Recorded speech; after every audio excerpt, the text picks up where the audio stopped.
Hey everybody, wanted to take a minute here and show you my 1987 Suzuki Samurai. Well, it's a 1987 Suzuki Samurai.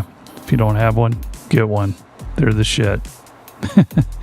Anyway, picked this thing up off of my old landlord. Had it when I lived there 20 years ago, and I suggested then if he ever wanted to sell it that, hit me up. It might be a taker. Anyway, 20 years later, he hit me up on Facebook. So I ran down and snagged it. And it's kind of in super good shape. So we've been trying to keep it that way. Still making it a little more of a toy for us. But anyway, here it is. And we've done a fair amount of things to it. Done some suspension stuff. We did a JK steering stabilizer, 30-inch tires, old man Emu, I think it's a 2.5-inch lift, 30-inch tires, steely wheels, a few more little goodies, but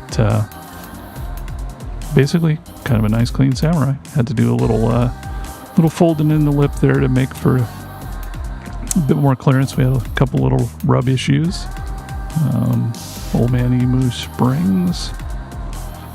And it's got a frame. It's got spring hangers. They're kind of weak. Need to do something about that one of these days. Has a grill. It's got a hood. Hey, what's this?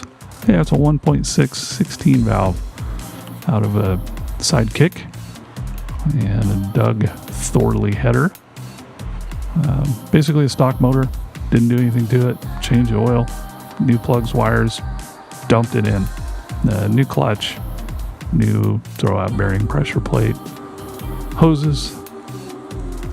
Did install power steering at the same time, which is kind of a super good mod. Wiring kit was purchased online. We had to harvest the wiring from the Samurai a little bit, and then a whole bunch of wiring from the sidekick, basically harvested from the steering column forward. Put in a great big box and sent down to Oregon, and what came back came back in a little tiny box, but it fit, it plugged in, we hooked it up, did the fuel, hit the key, it fired up and ran perfectly.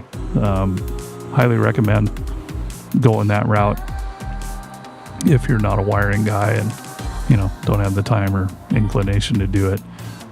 I certainly didn't. Anyway, there it is, man. It's kind of my awesome little toy. Really enjoyed driving it. Power steering was a big plus on the big tires. So that JK stabilizer is kind of stiff to turn. So it all worked out pretty good. Goes down the road nice. It's still sprung under, so very roadable. Anyway, thanks for watching. Like and subscribe.